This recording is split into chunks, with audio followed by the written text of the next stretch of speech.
네, 안녕하세요. 내 삶의 기록 운동 상임위원을 맡고 있는 이장원입니다. 오늘 또 인생 스토리를 말씀해 주실 귀한 분을 또 초대했는데요. 사실은 제 인생의 멘토이시기도 하고, 제가 오랫동안 직장생활 한국노동연구원이라는 데서 28년을 근무를 했는데요. 과거 제가 모셨던 선배기도 하고, 저희 또 원장님도 지내셨고, 지금 또 노동계의 노동이라는 주제를 가지고서 각종 단체에서 과거에도 그렇고 현재까지도 아주 활발하게 활동을 하고 계십니다. 그 인사는 조금 있다가 또 드리고, 제가 조금 양력을 간단한 것만 좀 소개를 드리고 진행하도록 하겠습니다. 이원덕 현재 노사공 포럼 상임 대표님이신데요. 노사공 포럼은 노조, 그다음에 사용자 단체, 그다음에 정부, 그다음에 공익학자 중에서 정년을 맞이했거나 좀 원로이신 분들이 다 같이 모여서 어떤 나라의 어떤 그 정책적인 부분에 조언도 하고 지혜를 같이 모으는 그런 단체입니다. 거기에 지금 이제 상임 대표님으로 현재 계시고요. 그 가장 중요한 이제 경력은 과거에 청와대의 사회정책 수석님을 또 지내셨고, 그래서 노동복지 등 뭐 제반 사회정책을 또 관장하셨던 일을 하셨고요. 또 잠깐 말씀드린 것처럼 한국노동연구원장, 또 유사한 또 그런 국책연구기관으로 직업능력개발원이라고 있습니다. 거기 또 원장님도 지내셨고, 그 외에 무수히 뭐 많은 직함들을 과거에 다 가지고 계셨는데, 오늘 뭐 그 소개를 드리려고 모신 게 아니니까 나머지는 생략을 하도록 하겠습니다. 그러면은 이원덕 수석님이 가장 대표적인 직함이니까 이원덕 수석님 인사하시죠. 네, 안녕하십니까, 이원덕입니다. 네. 그 뭐 이제 자세한 거는 이제 인터뷰를 해가면서 또 말씀을 해 주실 텐데요.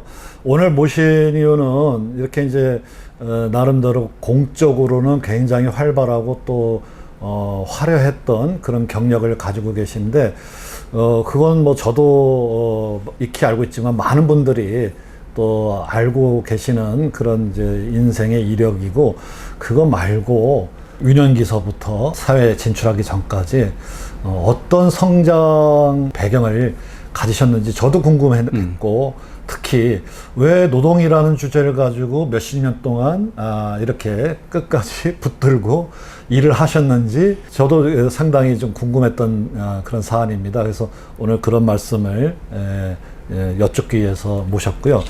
먼저 첫 번째 주제가 그 저한테 메모를 주신 거 보니까 그 결국은 성장기 때의 그 인생 모토가 운명아 비켜라 내가 간다, 이제 이거이셨습니다. 그래서 운명적으로 어떻게 보면은 또는 운명을 거슬러서 이렇게 지금 여기까지 오신 것 같은데요.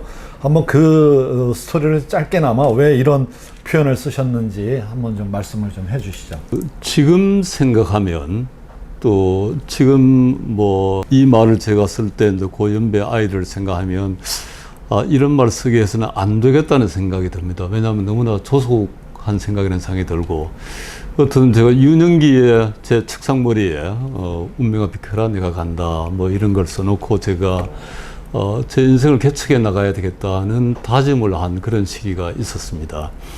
그리고 지금으로부터 한 12년 전에 그 나의 알려지지 않은 이야기를 글로 남겨서 나의 아이들 또 나의 손자 손녀들에게 내가 어떤 삶을 살아왔는지를 알려줘야 되겠구나 생각하면서 그 제목을 뭐라 할까 고민하다가 내 유년 시절에 내 책상머리 맡에 붙어두었던 운명아 비켜라 내가 간다, 이걸 제가 제목으로 한 적이 있습니다. 그 글을 정리하면서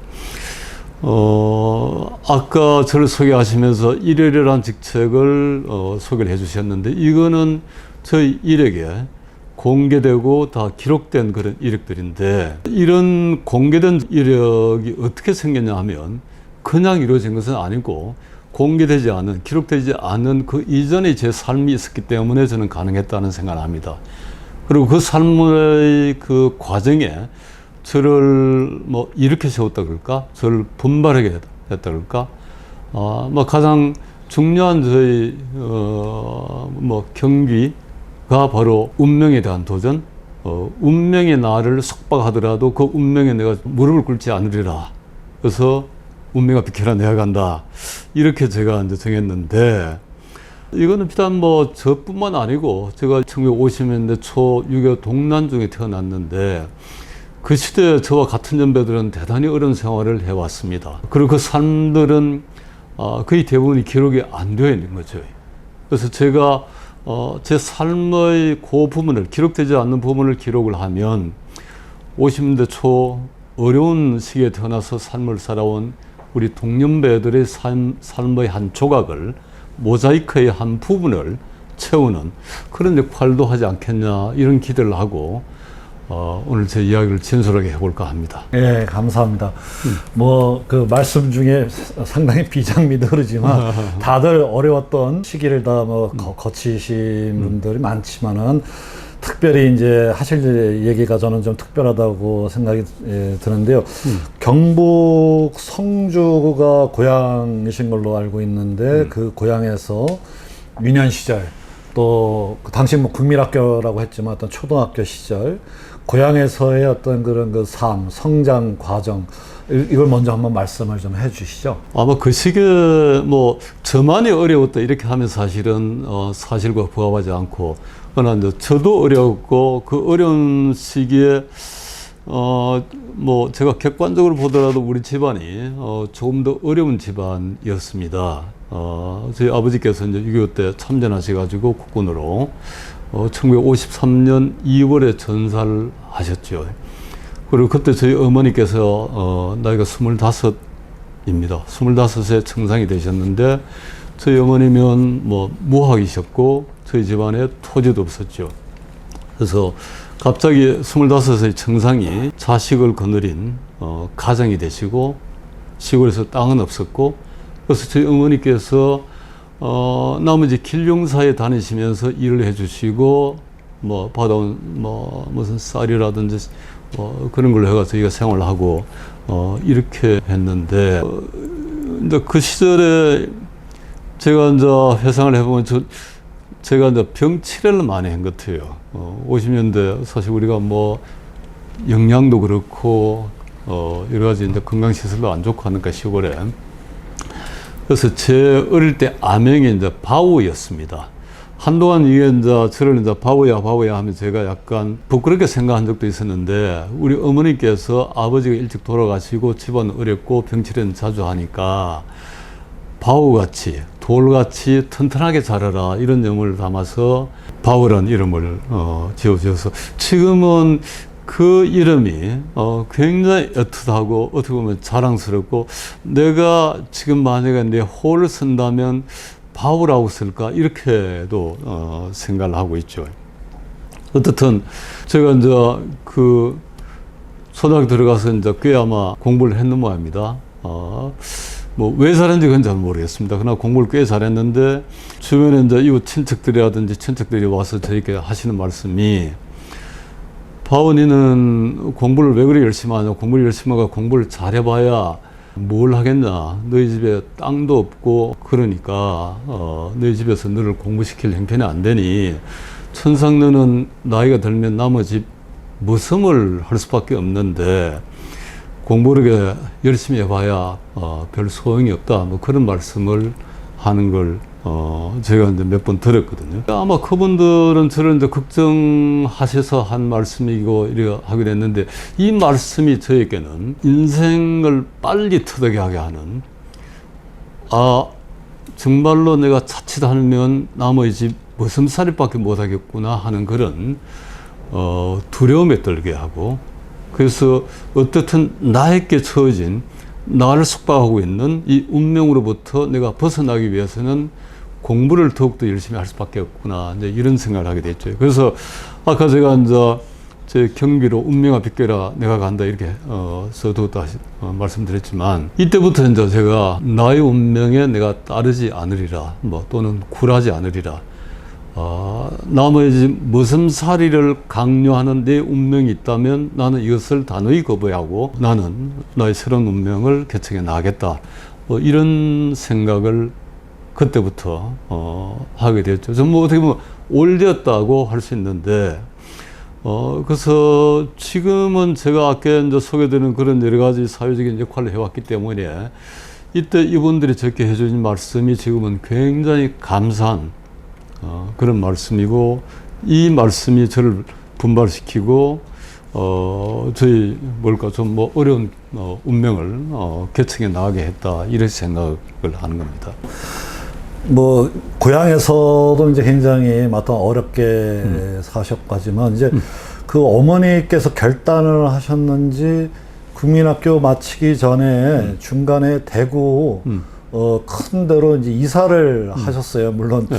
형편이 좋아져 갖고 이사했다기보다 뭔가 큰 결단을 하신 것 같은데 대구로 이제 옮기신 다음에 가족들의 생활 또 수석님의 생활은 어떻게 이제 또 진행이 됐는지 한번 좀 말씀을 좀 해주시죠. 저는 사실 아까 제가 우리 어머니께서 이제 무학이라고 말씀드렸는데 무학이셨지만 정말로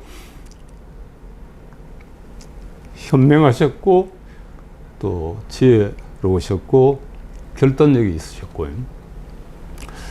그러니까 아까 말씀드렸듯이 아들 하나 있는데 이대로 시골에 있다가는 나머지 머슴살이밖에 못 시키겠구나 하는 그런 이제 마음이 드니까 우리 어머님의 결단으로 제가 초등학교 4학년 올라가면서 대구로 이사를 했죠. 사실은 이제 그 1년 전에 저희 누님이 초등학교만 졸업하고 14살의 나이로 대구에 있는 방직 공장에 다니게 되었습니다. 그래서 14살 누이가 가장이 되는 생활을 대구에서 하게 된 거죠.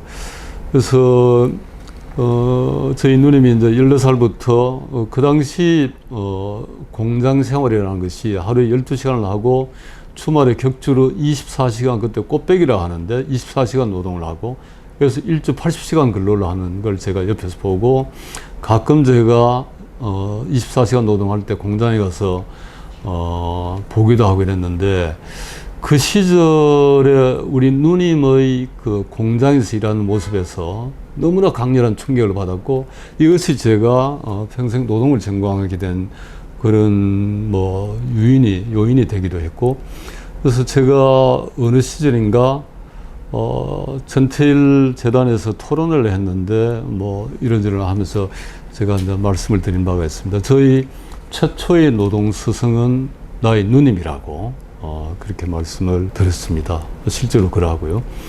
그는 이제 14살 그 후에 이제 15, 16살 공장을 해서 한 가족이 먹고 살기는 사실은 대단히 어려웠기 때문에 대구에 제가 이제 초등학교 4학년부터 3년 중고 그래서 이제 9년을 살았는데 한 번도 이제 말하자면 1년 이상을 산 집이 없고요. 거의 대구는 이제 그 전세 기간이 이제 세 기간은 10개월인데 10개월 만에 한 번씩 이렇게 돌아가면서 이사를 다닌 그런 생활을 했죠. 그러나 저희가 이제 대구에 나와서 살았는 게 대구 내당동이란데 대구 내당동이 지금은 굉장히 개발은 됐지만 그 당시만 하더라도 대구 서쪽 변방이었고 고아원이 굉장히 많았고 그 다음에 그때 이제 농촌으로부터 인농 인구가 굉장히 많았는데 이농민들이 와서 대구에 일자리를 구하고 있었는데 그래서 비교적 대구에서도 빈곤한 가정이 많아서 제가 10대에 아주 예민한 사춘기에도 그렇게 큰 박탈감 이런 고민 이런 걸 많이 느끼지 않고 사춘기를 잘 보냈다 이렇게 말씀드릴 수가 있습니다. 대구 와서 이제 꽤 공부를 또 열심히 하셨던 것 같아요. 결국은 이제 이력에 이제 경북 중고등학교를 이제 나오셨기 때문에 당시 중학교서부터 이제 입시를 보고 들어가는 체제로 알고 있었는데, 그래서 일대에서 수대들이 들어간다는 경북중학교에 합격을 하셨어요. 그래서 이제 어렵게 또 중학교 생활이 또 이제 또 시작됐는데 학교 생활이나 당시 뭐 기억나는 좀 일들 좀 말씀 좀 해주시죠.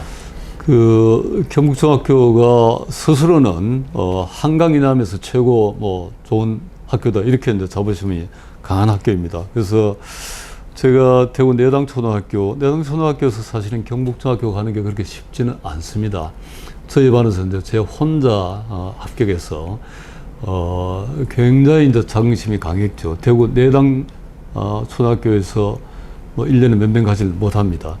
그리고 경북중학교가 동복에 이제 이렇게 소매자락에 이제 흰띠를 3개 두르고 있었는데 이게 이제 103선이라 해서 103선의 긍지라 그러고 그 교복을 입고 다니는 학생들 보면 굉장히 아주 부러워하고 특히 이제 내당동에는 경북중학교 다니는 학생이 없기 때문에 아이고 뭐 수재가 간다, 천재가 간다, 이거 부럽다, 뭐 너는 어떻게 공부를 그렇게 잘하냐 이런 이야기를 많이 하는 걸 들었는데 문제는 이제 경북중학교 가는 건 좋았는데 가서 제가 공부를 해보니까 제가 굉장히 부족하더라고요. 그래서 1학년 초반에 보면 제 뒤에 야구 선수밖에 없는 60명 가운데 거의 뭐 50등대 전후를 하는 그런 그야말로 공부로서 수모를 당하기는 이제 중학교 와서 이제 처음 그런 수모를 당하고 이랬습니다. 이게 아마 이제 워낙 이제 우수한 학생들이 왔는 그런 이유도 있고 또 제가 이제 좋은 학교에 입학했다는 그런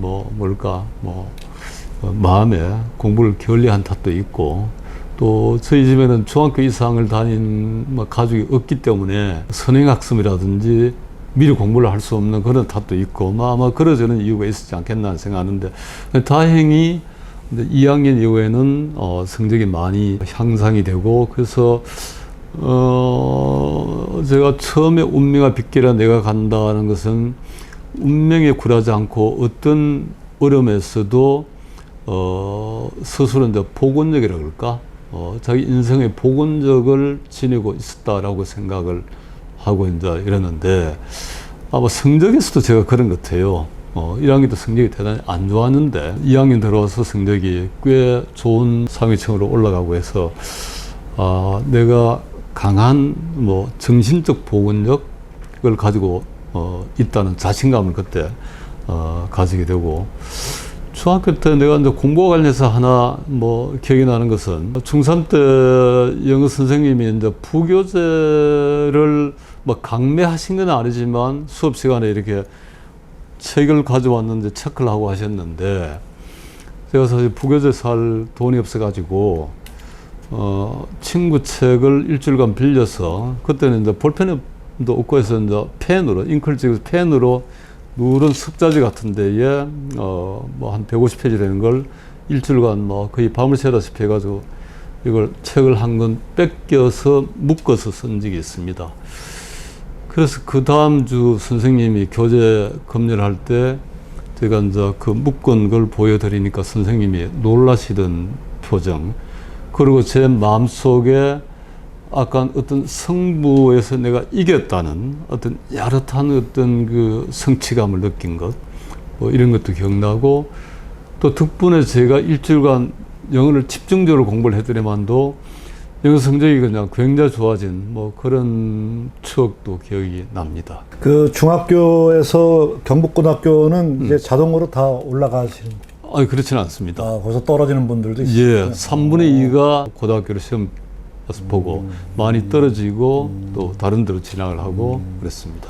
예, 그래도 하여튼 중학교 때 뒤로 갈수록 잘하셔가지고 경북고등학교 이제 들어가셨는데 여전히 이제 가정 형편상 당연히 이제 서울에 있는 대학 진학한다 이렇게 생각하시기가 좀 어려운 그러니까 장래 이제 뭘 어떻게 해야 될지 진로 이런 거 가지고 고민이 또 고등학교 시절에는 한참 또 많으셨을 것 같아요. 예. 어떻게 또 지내셨습니까?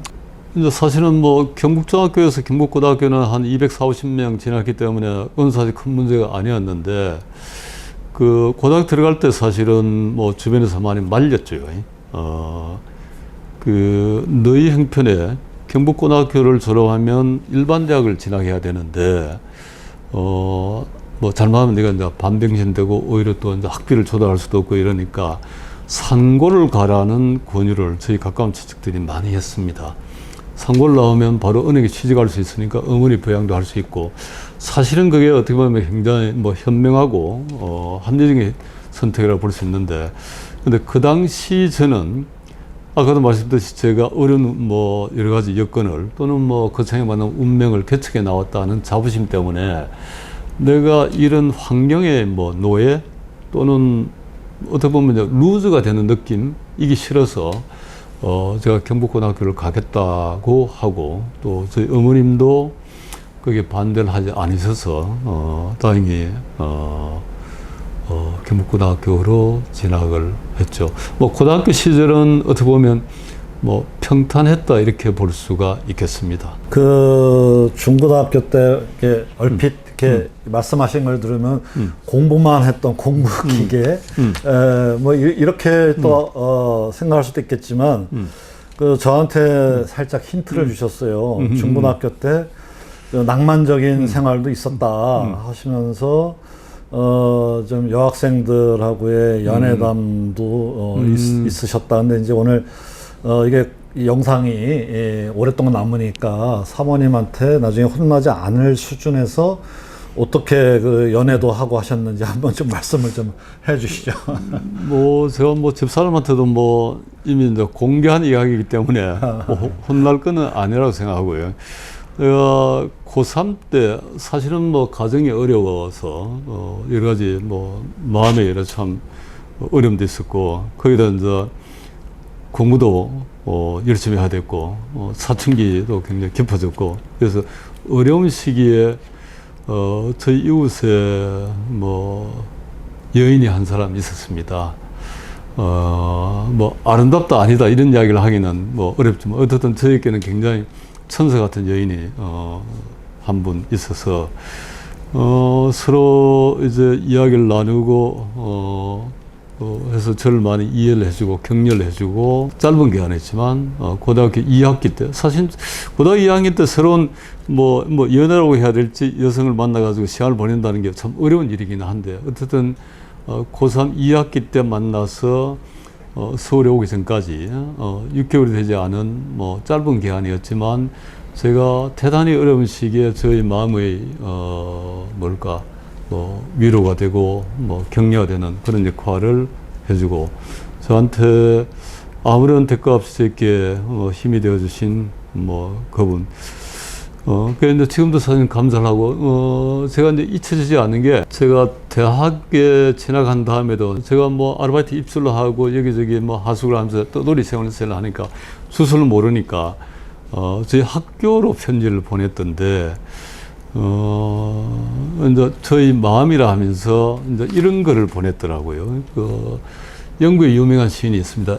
엘리자베스 브라우닝이라고, 브라우닝 시인 부부인데, 로버트 브라우닝과 엘리자베스 브라우닝인데, 그 엘리자베스 브라우닝 시를 빌려서 저에게 이제 뭐 편지를 보냈던데, 그 이제 아직도 제가 기억하는데, 나는 당신의 고통과 외로움과 슬픔과 고독까지도 사랑합니다. 신이 허락하신다면 이 다음 목숨이 다한 뒤에도 당신을 사랑하기만 하겠습니다. 이런 글인데, 이게 물론 이제 그분의 글은 아니고 브라우닝 시인의 글인데, 뭐 이런 글을 빌려서 나에게 위로와 위안을 준, 아주 저는 감사할 뿐입니다. 자, 이제 무대가 인생의 무대가 이제 서울로 네. 이제 고등학교 졸업하고 이제 서울로 옮겨오는 시점인데요. 네.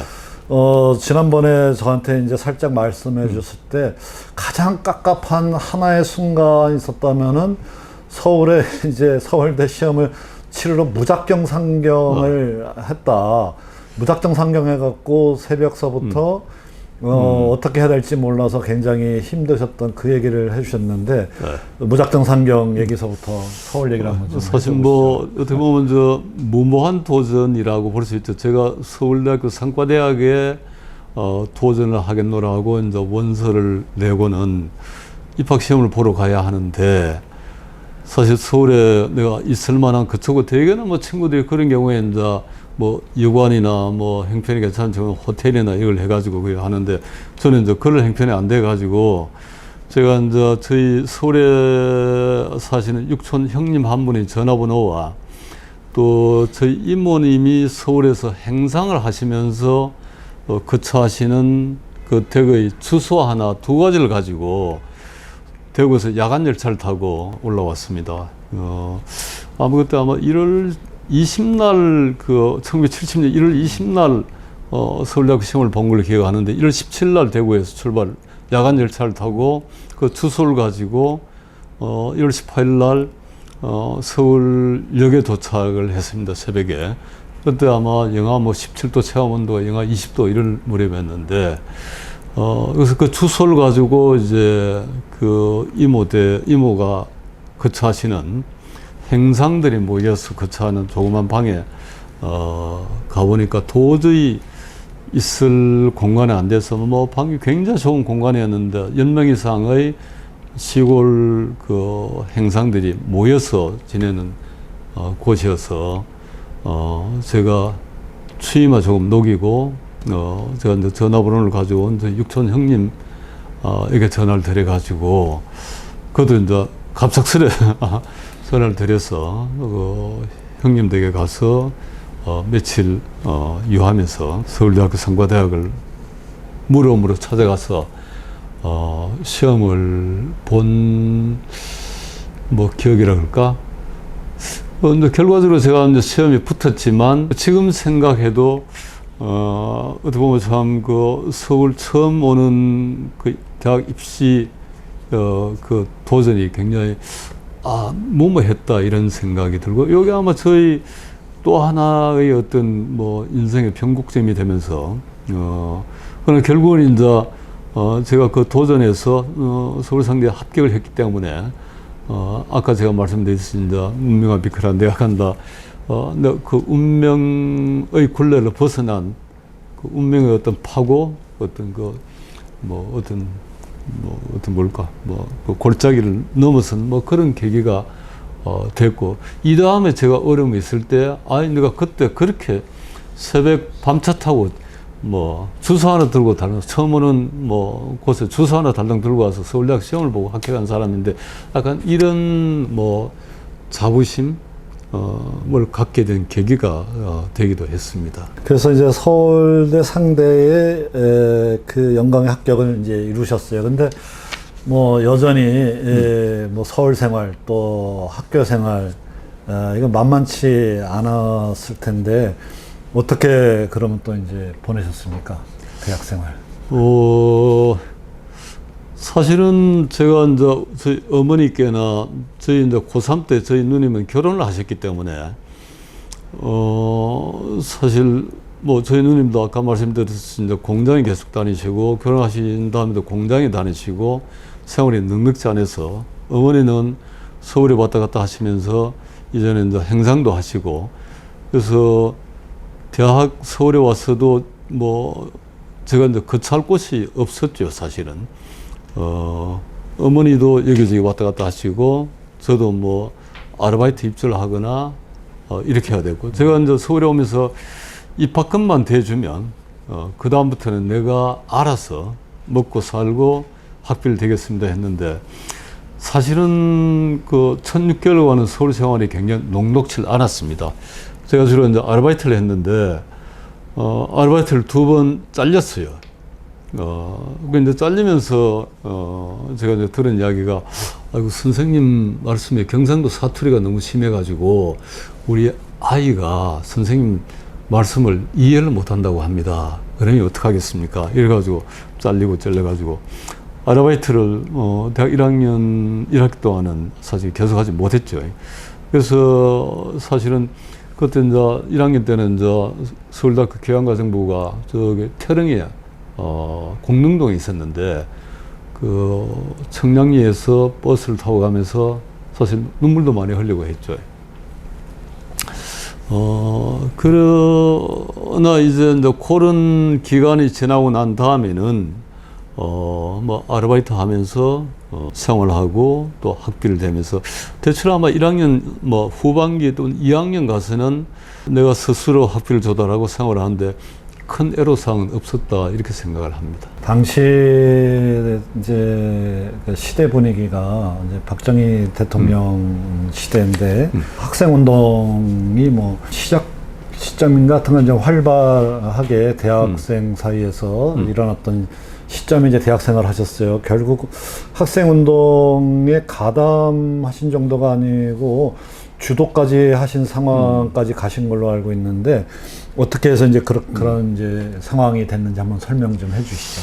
제가 사실은 대학에 들어오면서는 저희 가정 형편도 있고 대학에 가자마자 제가 뭐 고시 공부를 하든지 회계사 공부를 하든지 그래서 빨리 좋은 데 취직해서 입신양명을 해서 우리 어머니를 잘 모시고 우리 가정을 경제적으로 부유하게 해야 되겠다 하는 그런 마음이 대단히 강했습니다. 그런데 이제 대학에 들어와서 사회를 조금 학문적으로 좀 공부를 하고 하면서 또 그 당시 이제 권위주의 시대였으니까 이거에 대한 어떤 약간 그 주변의 친구들하고 토론하고 하면서 우리 사회가 나만 잘 살아서는 사회가 진보하기 어렵겠구나 하는데 이런 생각이 들고 특별히 이제 저는 어려운 생활을 했기 때문에 노동 약자에 대한 연민의 정 이런 게 굉장히 강했죠. 특별히 이제 2학년 때 서울 상대로 온 다음에는 서울 상대에 서클이 한 7개 정도 있었는데 대체로 이제 좀 이념 지향성이 강했습니다.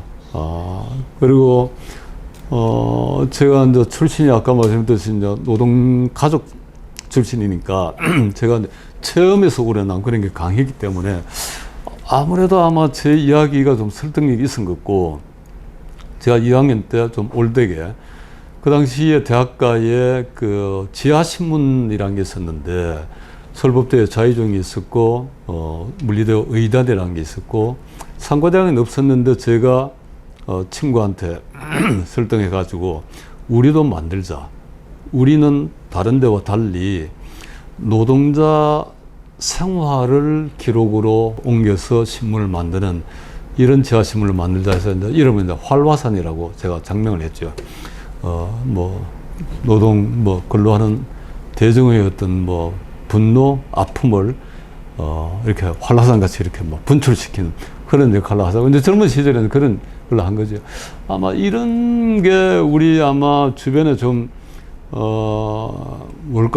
좋게 보였달까. 제가 고등학교까지는 한 번도 앞장서서 뭘 한 적이 없고 학생회나 이런 데서 리더가 된 적이 없는데 서울 상대에서는 제가 어떻게 보면 이제 과거와 다르게 학생연구회장이라는 직을 맡았습니다. 학생연구회라는 것은 서울 상대에 있는 7, 8개 학교 전체를 아우르는 조직인데 그거의 장을 맡아서 학생운동을 좀 이끌어 나가는 그런 역할도 하기도 했죠. 그러다가 이제 무기징역을 당하기도 하고 그런 적이 있습니다. 노동 현장까지도 직접 들어가셔갖고 또 후배들하고 그 같이 공장 생활도 하신 걸로 알고 있는데 그 얘기도 좀 잠깐 좀 해주시죠. 제가 대학 다닐 때 이제 세 번 그때 이제 우리가 위장 취업 왜냐하면 서울 상대생이 아르바이트를 가정교사 할 수 있는데 공장에 들어갈 필요가 없는 거죠. 근데 저희가 이제 중학교, 고등학교 졸업 일로 위장해가지고 공장에 들어가서 이제 노동 체험을 하는 그런 경험을 했는데 제가 이제 세 번 구로공단에 취업을 해서 노동자의 삶이 어떤지 체험을 하고 특별히 이제 1973년 겨울에는 제가 이제 서울상대 후배 7명과 함께 들어가서 낮에는 이제 공장 생활을 하고 저녁에는 같이 토론도 하고 이런 적이 있고 이제 그 가운데 한 후배가 그 다음에 1974년 민청학년이 발생했을 때 학생회장을 해서 이 7명들이 다 곤욕을 치르고 저도 보안사 서울부대에 서울 보안대에 끌려가서 곤욕을 치르고 이런 경험도 있습니다. 그러나 지금 생각하면 이런 게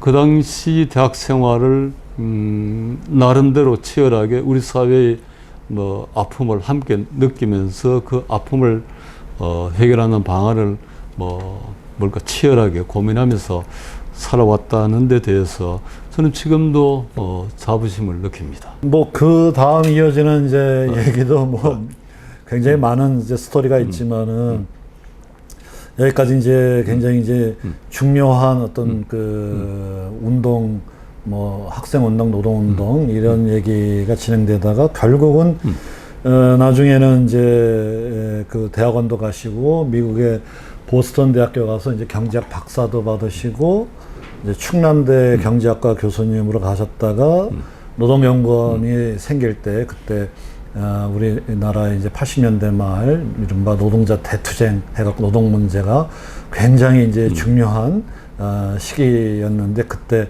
노동연구원으로 과감하게 또 이직을 하셨어요. 그러고 나서 이제 아까 말씀드린 대로 노동 관련된 이제 주요 그런 공직 생활을 계속 이제 하셨는데요. 근데 운동을 어느 정도 이제 정리하고 이렇게 접고 이게 공부하고 연구하고 공직 생활 하시게 되니까 그 보내셨던 특히 대학 시기에 그 격동의 시기 뭐가 남고 또 좀 뭐가 조금 그 후배들이나 다른 사람들한테는 좀 이렇게 하고 싶은 얘기가 더 있다. 뭐 한번 좀 정리를 한번 그 시기를 한번 좀 해줘 보시죠 한번. 근데 이런 생각이 들어요. 제 뭐 대학 시절까지 특히 이제 대학 시절에 저도 어떻게 보면 이제 강한 뭐 이념 지향성을 가지고 있었죠. 그 당시에 서울상대 분위기가 그렇고 또 현장 노동자를 이해하고 현장 노동자와 우리 사회의 민주화를 지향하는 또는 진보를 지향하는 사람들이 연대해야 된다는 생각이 강했고 그러면서 약간 이제 학문적으로 편식 경향이 대단히 강했고 예를 들어 이제 미국에 유학 가는 것도 대단히 터부시였고 이랬는데 제가 이제 결국 이제 미국에 가서 박사학위를 받게 되고 이래 했는데 그거는 이제 불가피하게 이제 아까 말씀드렸지만 민청학년 직후에 제가 대학을 졸업하게 되고 그러면서 그때 분위기가 워낙 엄혹해서 뭘까 뭐 운동권에 들어가서 제가 생활을 하기 굉장히 어렵고 또 홀어머니가 저를 위해서 평생을 고생하셨고 그러다 보니까 은행에 취직하고 원래는 임시로 은행에 잠시 가 있자고 했는 게 은행에 가게 되고 은행에서 그렇다면 막 학문을 통해서 우리 사회에 기여를 하자. 그래서 이제 대학원을 서울대학에 가게 되고 그리고 대학원에서는 굉장히 좀 뭐 노동 가치론으로 논문을 쓰게 되고 그러다 위에다가 풀브라이트 장학금을 받아서 미국 유학을 가게 되고 그러면서 제가 이제 느낀 게 한쪽으로 치우치면 안 되겠구나. 제가 요새 이제 이념의 색안경을 끼고 사물을 봐서는 안 된다, 우리 사회를 봐서는 안 된다는 그런 이야기를 많이 하는데 이념이라는 것은 사실은 이념을 바탕으로 이론이 생겨나긴 하지만 그래서 그 사회를 바라볼 수 있는, 파악할 수 있는, 분석할 수 있는 유력한 그 무기가 되지만 이념의 그 색안경이 너무 진하면 진정한 사회, 사실 그대로의 어떤 사회를 바라보기가 어렵기 때문에 우리가 조금 더 실사구시하는 그런 말하면 관점에서 실용적인 뭐 실사구시하는 그런 생각을 그런 말하면 우리가 시각을 가져야 되겠다 이런 생각을 많이 하고 제가 특별히 요새 뭐 노사간에도 그렇고 뭐 보수와 진보 사이에도 그렇고 너무 이렇게 이제 단절되어 있게 되고 서로 양진영은 자기들만 옳다 하고 그렇기 때문에 조금 더 우리가 조금 더 이념의 색안경을 조금 옅은 조금 더 사실을 정확하게 바라볼 수 있는 그런 어떤 그 툴을 스스로가 좀 가졌으면 좋겠다 뭐 이런 이야기들을 하고 싶고 요즘 많이 하고 있습니다. 예, 감사합니다. 사실은 뭐 그런 균형 잡힌 또 실사구시적인 자세에 대해서는 제가 뭐 평상시에 항상 이제 따르려고 하고 존경해 왔는데 오늘 특별히 의미 있는 거는 어떻게 이 노동이라고 하는 뭐 저희 말로는 이제 험한 인생의 주제 이걸 평생의 업으로 삼아서 생업으로 삼아서 저렇게 이제 오랫동안 하신 게 이게 쉬운 건 아닌데 뭐 동기나 배경이 분명히 있을 텐데 많은 분들도 궁금해 해왔고 또 아마 많이들 모르실 거예요. 오늘 이제 성장기나 이런 이 배경 말씀해 주신 거에 대해서 처음 아시는 분들이 아마 많을 텐데요. 그래서 오늘 비밀의 문을 좀 살짝 열어봤습니다. 아, 이런 이제 삶을 살아오셨기 때문에 또 그런 노동이라는 선택을 그렇게 하셨구나 이렇게 좀 이해가 됐습니다. 뭐 더 말씀 많이 하셔야 되지만 또 이렇게 우리 분량을 좀 조절하기 위해서 이쯤에서 이제 마무리하면서 마지막으로 뭐 조금 미진했던 부분이나 뭐 말씀을 해주시고 마치도록 하겠습니다. 아닙니다. 뭐 어떻게 보면 사실 좀 쑥스러운 이야기도 하고 뭐 때로는 좀 부끄러운 이야기이기도 하고 그러나 아까도 말씀드렸듯이 내 삶의 소중한 부분이고 공개된 기록된 내 삶을 잊게 한 나의 알려지지 않는 삶이고 그 알려지지 않는 삶이 있었기 때문에 알려진 내 삶이 있었고 또 알려지지 않는 나의 삶은 그 시절을 함께 살아온 여러 말하자면 그 시대의 어떤 자화상의 한 부분이기 때문에 이런 이야기들이 많이 남겨졌으면 좋겠다 이런 생각을 합니다. 시청해 주셔서 감사합니다. 예, 감사합니다.